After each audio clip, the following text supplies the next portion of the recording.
enfocar hoy día.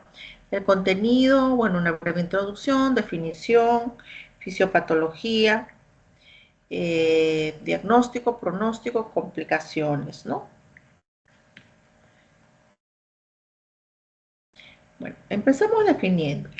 La pancreatitis aguda es una inflamación del páncreas que puede ir desde un edema hasta una necrosis, ¿no? Y esto provoca una inflamación a nivel intraglandular, periglandular, ¿no?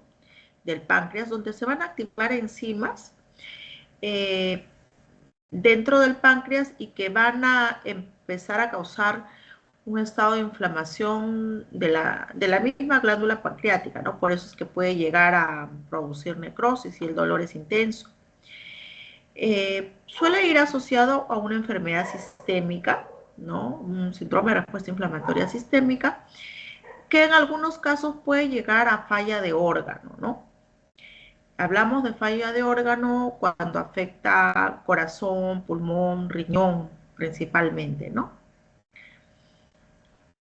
Entonces tenemos aquí el páncreas, es un órgano retroperitoneal detrás de la segunda porción duodenal.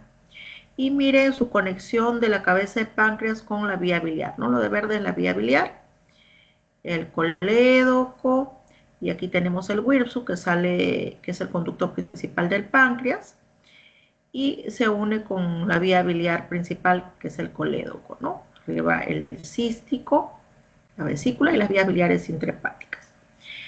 Entonces, perdón.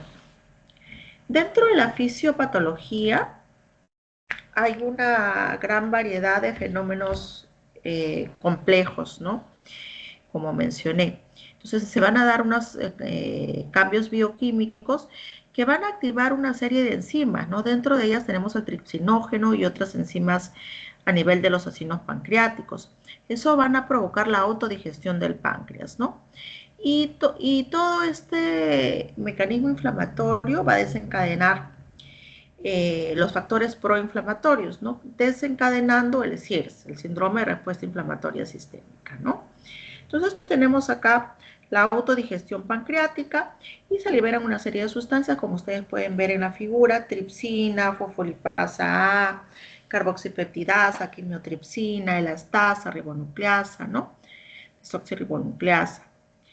Y las enzimas conocidas, pues también dentro de ellas la milasa y la lipasa, ¿no? Que son para parte del diagnóstico. Ahora, ¿cómo yo defino un SIRS? Un SIRS, o sea, una respuesta inflamatoria sistémica, no solamente se presenta en una pancreatitis aguda, ¿no? Puede presentarse en otros casos. Para yo saber que un paciente se encuentra en SIRS, debe cumplir dos de los siguientes valores, ¿no? O de los parámetros, una temperatura menor de 36 o mayor de 38, frecuencia cardíaca mayor de 90, frecuencia respiratoria mayor de 20, los leucocitos menor de 4.000 o mayor de 12.000, o sea, puede haber leucopenia o leucocitosis, ¿no? Y esto nos sirve para predecir severidad, ¿no? De la pancreatitis al ingreso y a las 48 horas. Entonces, con dos de estos criterios, nosotros sabemos que nuestro paciente está en SIRS, ¿no? Ahora, tiene una sensibilidad de un 77-89% para mortalidad y la especificidad va de 79-86, o sea, casi por ahí, ¿no? Está asociada a la falla orgánica múltiple, pues la mortalidad, ¿no? Ahora, ¿cuál es la etiología de la pancreatitis aguda? Dentro de las causas más frecuentes es la litiásica, ¿no? El paciente que tiene cálculos en la vesícula, eh, pues puede ir asociado a obesidad, ¿no? Entonces, tiene mayor predisposición para hacer pancreatitis aguda, ¿no? La segunda causa en nuestro medio es la alcohólica, ¿no? Ingesta de alcohol profusa puede provocar pancreatitis, ¿no? Y unas pancreatitis reiteradas o en varias ocasiones puede generar una pancreatitis crónica. Ahora, tenemos otras causas idiopáticas, que no se llega a saber la causa, un 10 a 15%, metabólicas, ¿no? Hipercalcemia, hipertrigliceridemia, ¿no? Los triglicéridos altos, mayor de 800 a 1000, pueden llegar a pancreatitis, ¿no? Insuficiencia renal, esteatosis del embarazo, posterior a una colangiopancreatografía retrógrada endoscópica, ¿no? Este es un procedimiento endoscópico donde se llega a la segunda porción duodenal, ahí se llega a la papila de Vater y como ustedes han visto en el esquema, por contigüidad eh, está muy cerca el hueso, puede inflamarse pues el páncreas y dar pancreatitis, ¿no? Que el paciente tenga un traumatismo abdominal cerrado, ¿no? Por decir los que manejan, ¿no? Los choferes, tienen un choque y el timón les golpea en la parte del abdomen, entonces pueden tener un traumatismo abdominal o otro evento que genere eh, un traumatismo a nivel de mi abdomen superior, lastimando el páncreas, ¿no? Hay fármacos también que producen pancreatitis como la ciatropina, la citirabina, ¿no? El asparaginasa, antirretrovirales también, antibióticos como las tetraciclinas, el metronidazol, nitrofurantoínas, algunos diuréticos, está descrito, no es frecuente, pero está descrito, y algunas enfermedades virales, ¿no? Vasculitis, Coxsackie virus, el Epstein-Barr, ¿no? El Mycoplasma, Campylobacter, difusión del esfínter de Oddi, etcétera, ¿no? Parásitos también pueden provocar pancreatitis, ¿no? Los ascaris suelen, cuando hay hiperinfestación, o sea, no es una infección simple, solo intestinal, sino que sale más allá del intestino y se va a vías biliares, puede ir a otros órganos, ¿no? Entonces, suele ingresar a los conductos de la vía biliar, al Wilson y generar pancreatitis, ¿no? Ahora, hay criterios diagnósticos para yo sospechar de pancreatitis. Uno es el cuadro clínico, ¿no? El dolor intenso, penetrante, transfixiante en mi abdomen superior, sobre todo en epigastrio, que puede ir irradiado a la espalda o en cinturón, ¿no? El otro criterio es elevación de la amilasa y o lipasa mayor de 3 veces el límite superior normal. Y el otro criterio es el imagenológico, ¿no? Que puede ser ecografía o tomografía. Entonces, con dos de estos criterios yo tengo mi diagnóstico de pancreatitis. Con uno es sospecha, ¿no? Ahora, eh, es importante realizar una buena historia clínica, ¿no? Vamos a tener un paciente que viene a emergencia con dolor ya descrito, que aparece en forma súbita, puede ser posterior a ingesta de comidas grasas o comida copiosa o con ingesta de alcohol, que es la más frecuente, ¿no? Aparte del dolor, puede ir acompañado de otra sintomatología como náuseas, vómitos, balonamiento. Los ruidos intestinales suelen estar disminuidos, ¿no? Y si uno lo visualiza, el abdomen es globoso, eh, puede ser timpánico y ruidos intestinales disminuidos o abolidos, ¿no? Puede haber un hilio en algunos casos. Tenemos acá el signo de Cullen y el signo de Grey-Turner, ¿no? El Cullen es la equimosis periumbilical, ¿no? Con edema a nivel de tejido subcutáneo, ¿no? Y el Grey-Turner son las equimosis en flancos, ¿no? En ambos flancos. Ambos se dan en una pancreatitis necrohemorrágica, que son pancreatitis graves y de mal pronóstico, ¿no? No es lo usual, pero suele darse en algunos casos, ¿no? Es importante realizar una buena historia clínica, una buena anamnesis, ver los antecedentes, ¿no? Preguntar por fármacos, alcohol, por la dislipidemia o hipertrigliceridemia, ¿no? Y si ha habido procedimientos invasivos.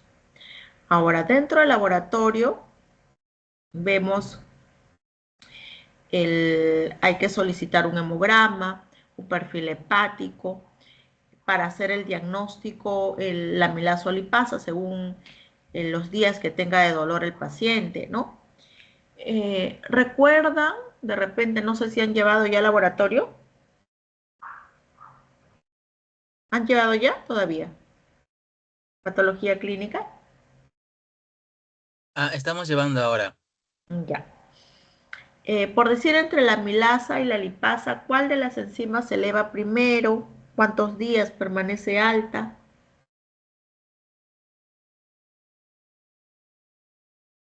¿Y cuál es más específica? ¿La amilasa o la lipasa?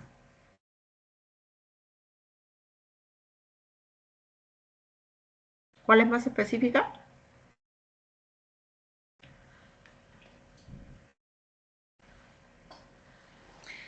La lipasa es más La específica, ¿no? lipasa. La amilasa puede Sí, claro. elevarse en otros casos también, como derrame pleural, una hidatidosis hepática, que haya contigüidad con el páncreas, ¿no? O sea, algún evento o algún agente que puede estar próximo al páncreas y generar inflamación. Eleva, pero no a niveles muy altos, ¿no? Entonces, permanece elevada la amilasa generalmente 72 horas y la lipasa empieza a elevarse a partir de las 12 horas, pero se mantiene elevada por lo menos 2 semanas, ¿no?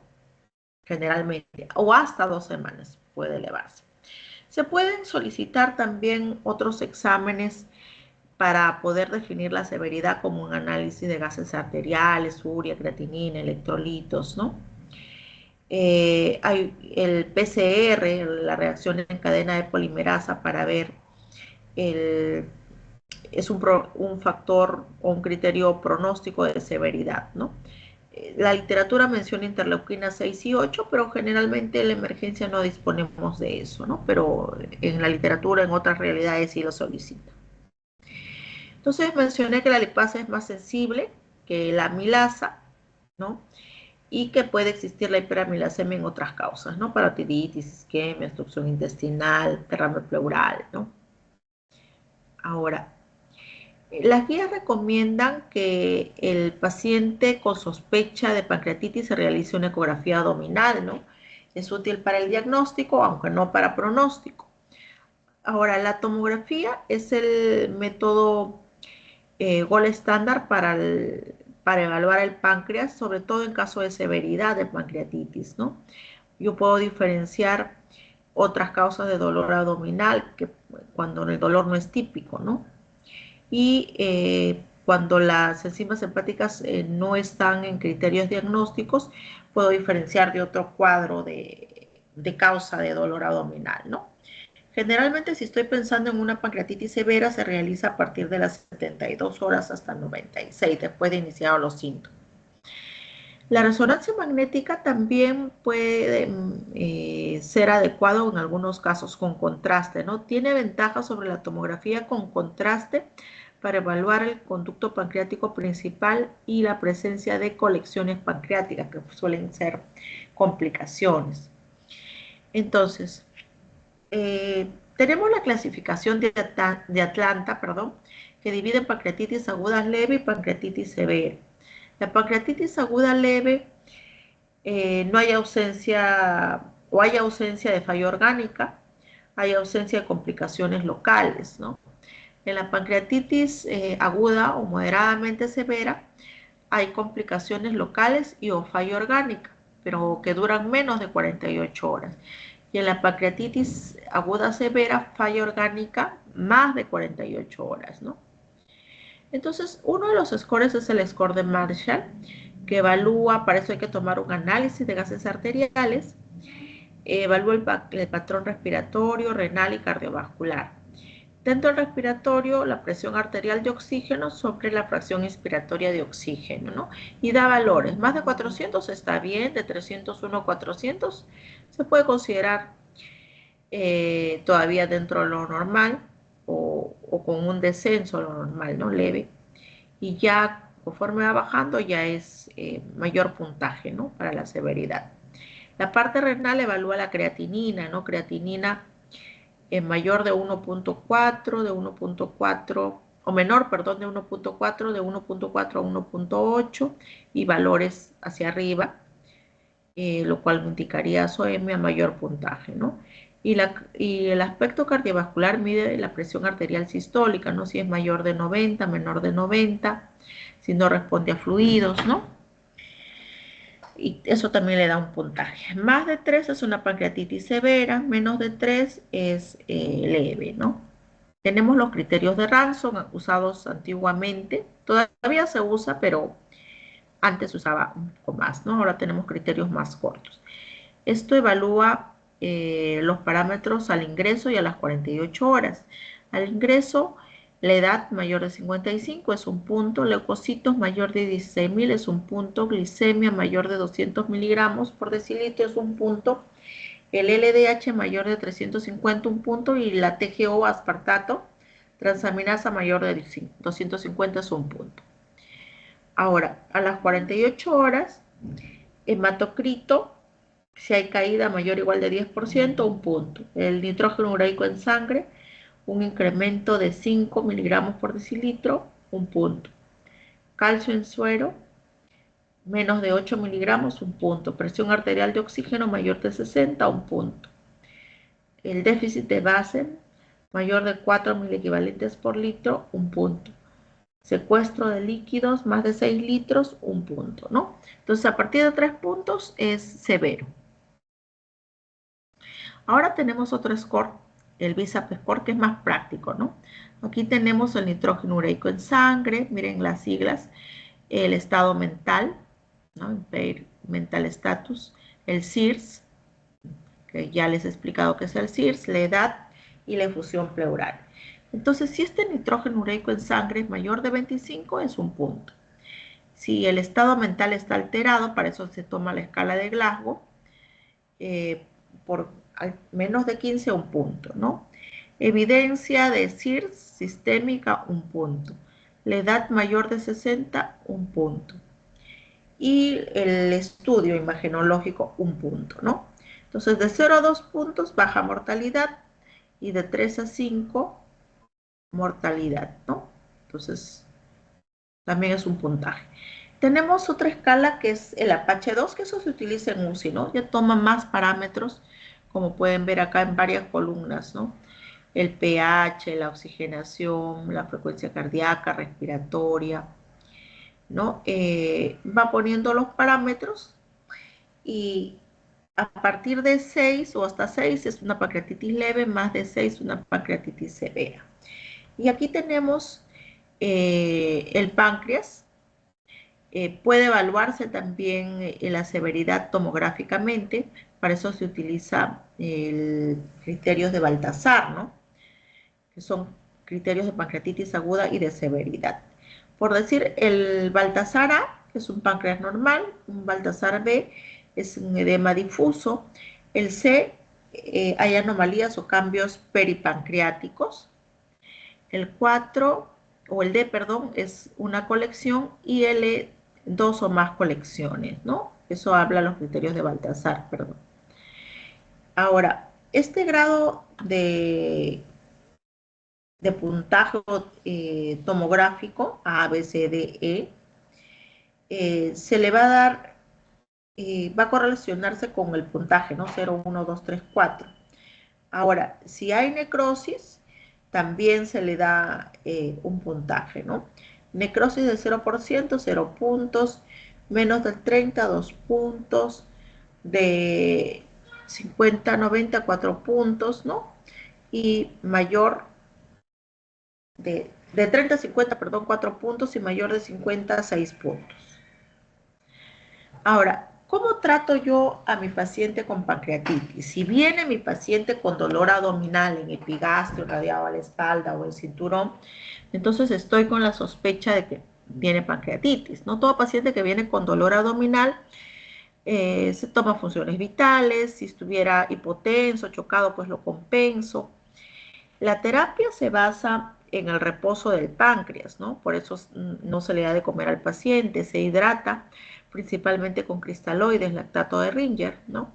La segunda opción es cloruro de sodio, ¿no? 9 por mil.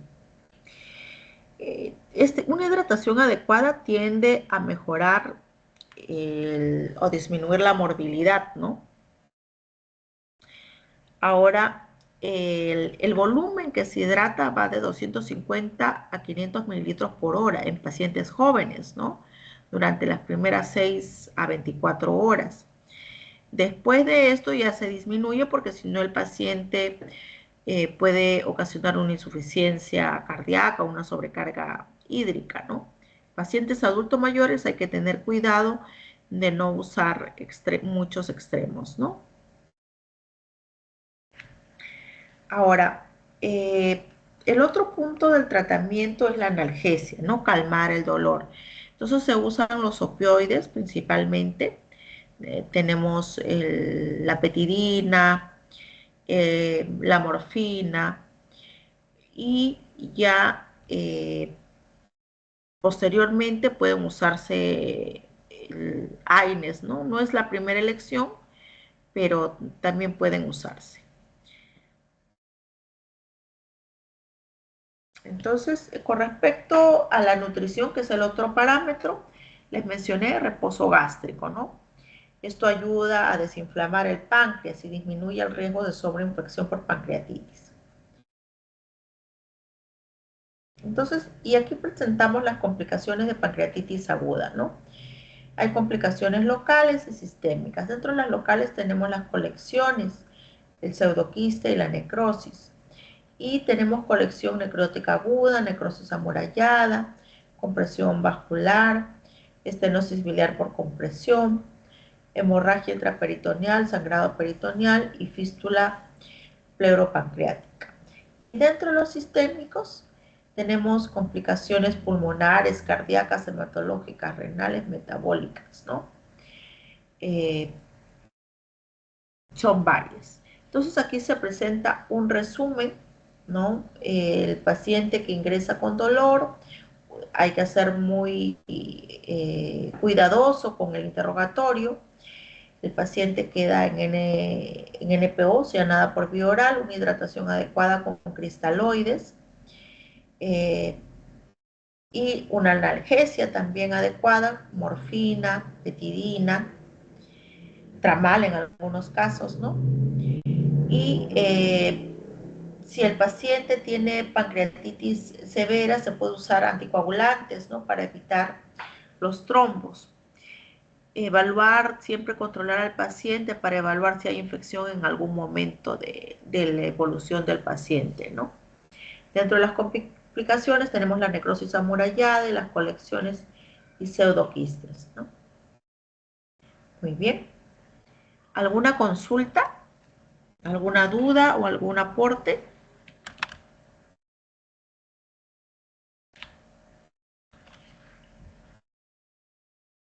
Chicos. No, doctora, creo que está todo claro. Solamente mi duda era lo de la... Bueno, usted le aclaró más que todo el tema de la diferenciación de la lipasa con la milasa, ¿no? Sí, ya. Bueno, quedó claro eso, ¿no? Sí, doctora. Ya, muy bien. ¿Dejé de compartir? No, todavía no. No, ahora sí. Ya, entonces vamos a pasar a lo que es pancreatitis crónica. Ya hoy día he trabajado también todo el día, entonces un poco pesado se hace ya. No sé si lo he abierto.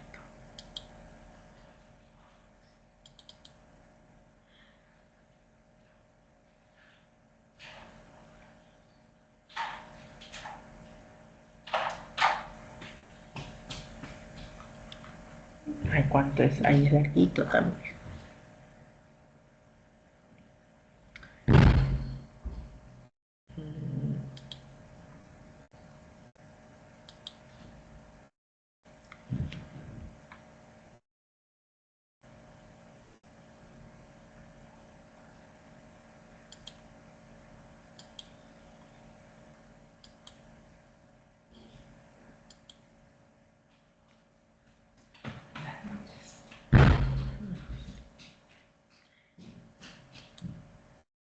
Ya.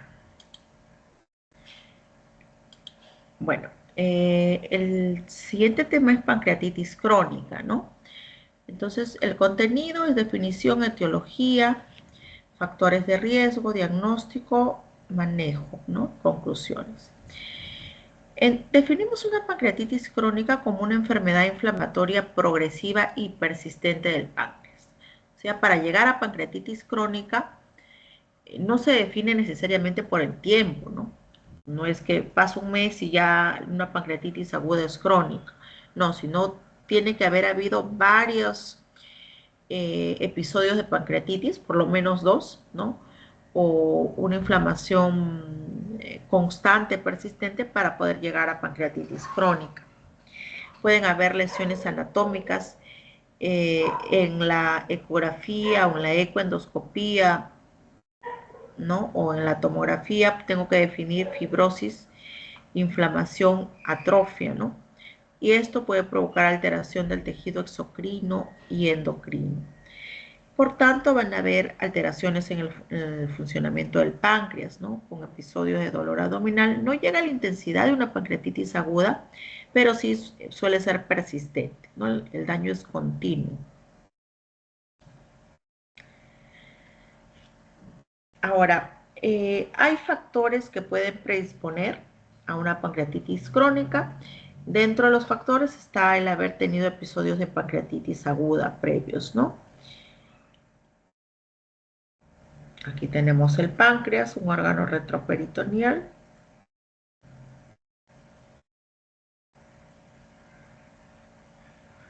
Ya. Ahora, dentro de la epidemiología, vemos que hay un 30% de las pancreatitis agudas que suelen ser recurrentes, ¿no?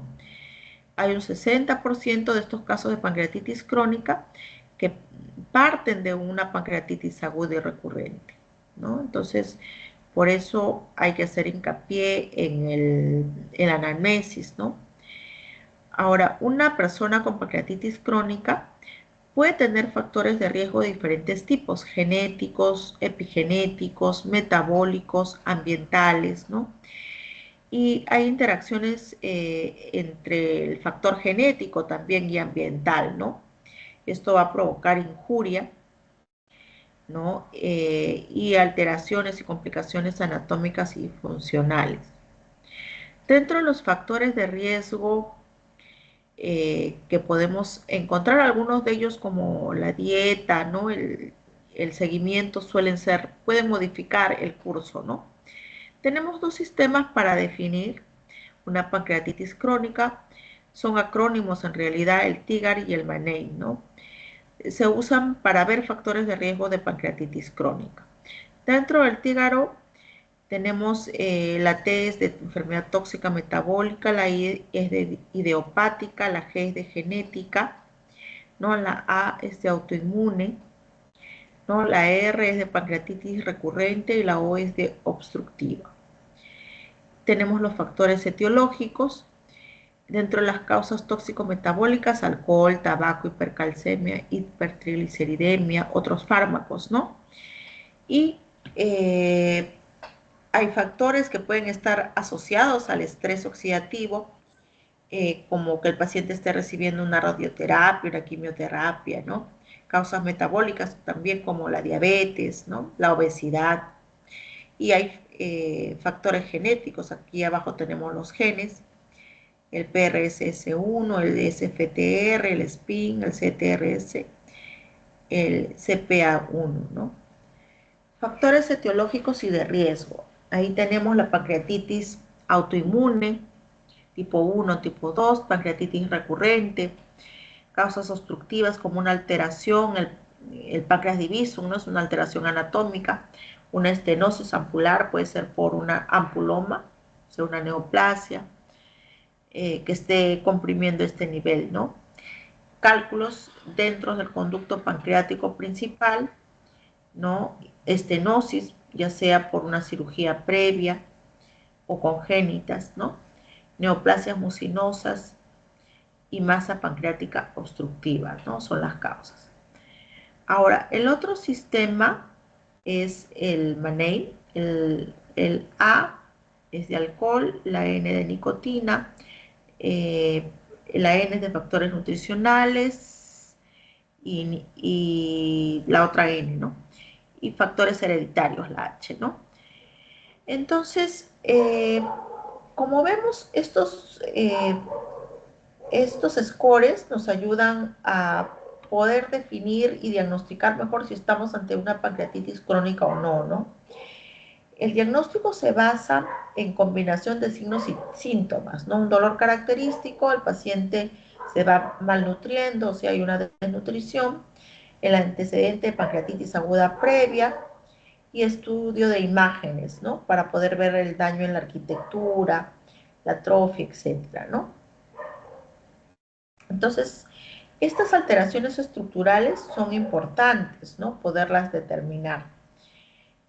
También los factores metabólicos, ¿no? Como la diabetes, la hipercalcemia, que puede predisponer, ¿no? A una alteración. Entonces, hay algunos exámenes como la elastasa fecal, ¿no? Que se usa muestra de heces y ahí podemos detectar elastasa fecal.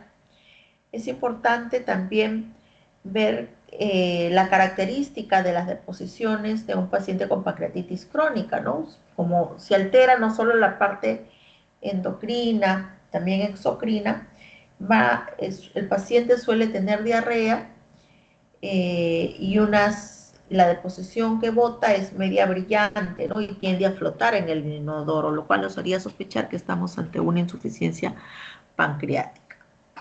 Ahora, nuevamente para recalcar los hallazgos, ¿no?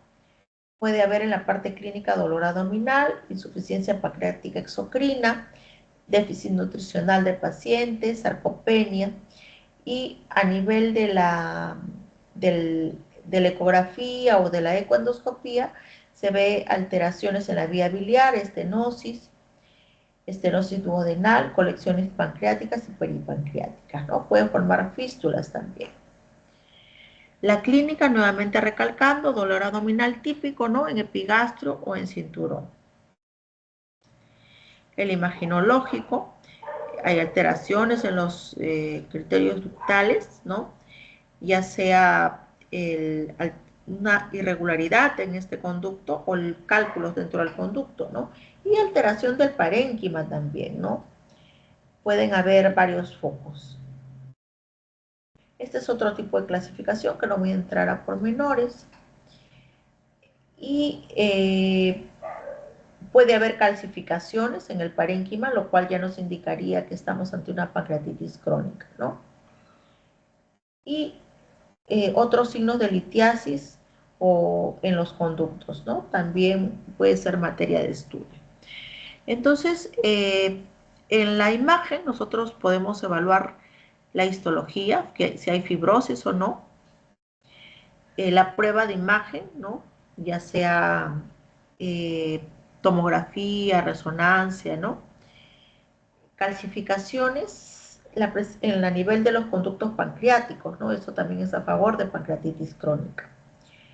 Y que los síntomas se presenten más de 3 meses, ¿no? Para poder definir. Entonces, criterios, tenemos la ecoendoscopía, la resonancia magnética, la tomografía computarizada, ¿no? Que nos ayuda a tener buenas imágenes, ¿no?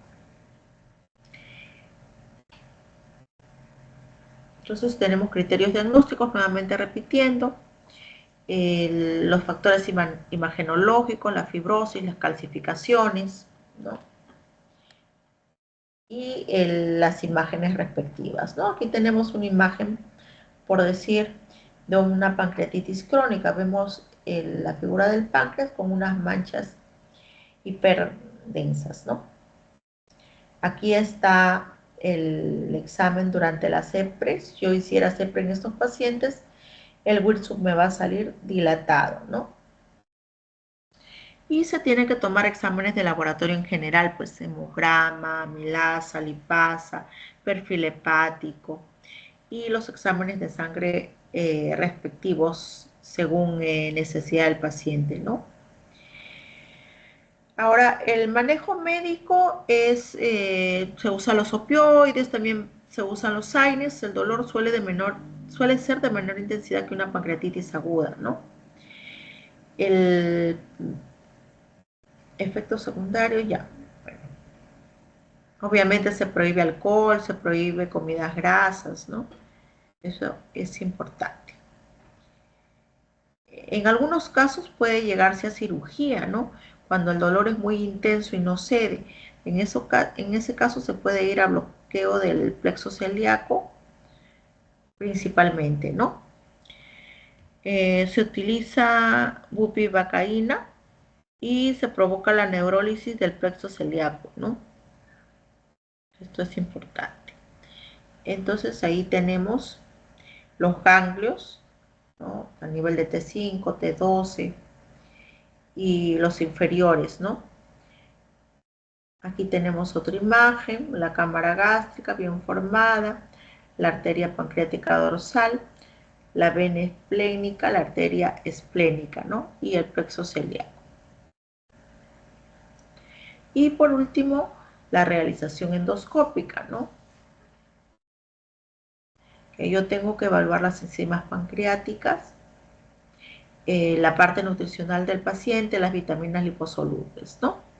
Entonces, concluyendo, la pancreatitis crónica es una enfermedad progresiva, ¿no?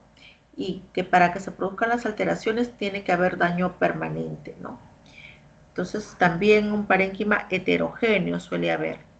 Y dentro de los factores de riesgo, eh, notar o realizar la anamnesis de si ha habido dolor previo, si ha habido cuadro de pancreatitis aguda previo, si es diabético, ¿no? Enfermedades metabólicas que pueden favorecer y al desarrollo del cuadro de una pancreatitis crónica, ¿no?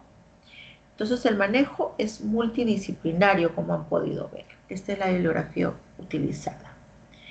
¿Alguna pregunta? Todo claro, doctora. Ya Todo están de claro, sueño, doctora. ¿no? Ya, muy bien.